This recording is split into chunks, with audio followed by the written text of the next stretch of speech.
সম্মানিত ভিউয়ার্স, আসসালামু আলাইকুম। আমি ডাক্তার নাহিদ ফকির। প্রথমে ক্ষমা চেয়ে নিচ্ছি, কারণ হচ্ছে আমার নিজেরই কণ্ঠস্বর একটু বসে গিয়েছে। তো যাই হোক, আমার সামনে যে রুগীটা আছে এনার নাম হচ্ছে সানজিদা। বয়স হচ্ছে মাত্র 15 বছর। রুগীটা ঈদগড় থেকে এসেছেন। ওনাকে একটা সিটি স্ক্যান রিপোর্ট আমরা করতে দিয়েছিলাম স্প্রেডে। তো ওনার রিপোর্টে আমরা যেটা পেয়েছি সেটা হচ্ছে অ্যাডেমেন্টোনিয়া ইন লেফট আপার জো,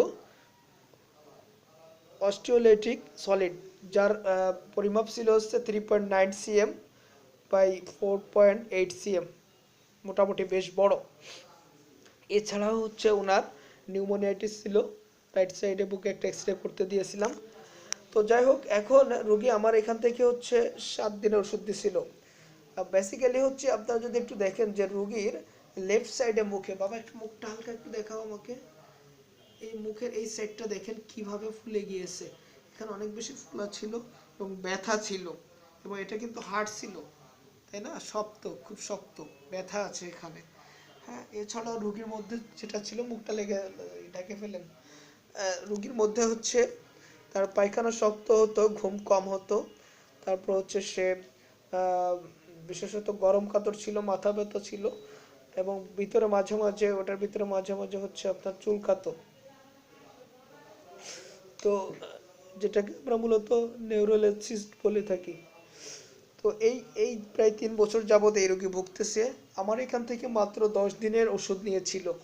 তো 10 দিন পরবর্তী সময় রুগী আমার এখানে এসেছে পরবর্তী মেয়াদে ওষুধ দেওয়ার জন্য। আমরা রুগীর মুখ থেকে শুনবো তার কষ্ট কতটুকু কম বেশি হয়েছে 10 দিনের চিকিৎসায়, এবং রুগীর বাবাও আমার পাশে আছেন। তো গত 10 দিনের চিকিৎসা করার পরে আপনার ওখানে যে ফুলা ভাব ছিল, ফুলাটা কম বেশি কিছু হয়েছে? কমছে? আচ্ছা, আপনার এখন ওখানে ব্যথাটা কম বেশি কিছু হয়েছে নাকি? বেশি হয়েছে। আচ্ছা, তারপর হচ্ছে ব্যথাটা একটু বেশি হয়েছে আগে থেকে, তাই বলছেন তো? আচ্ছা, এটা কমে যাবে ইনশাআল্লাহ।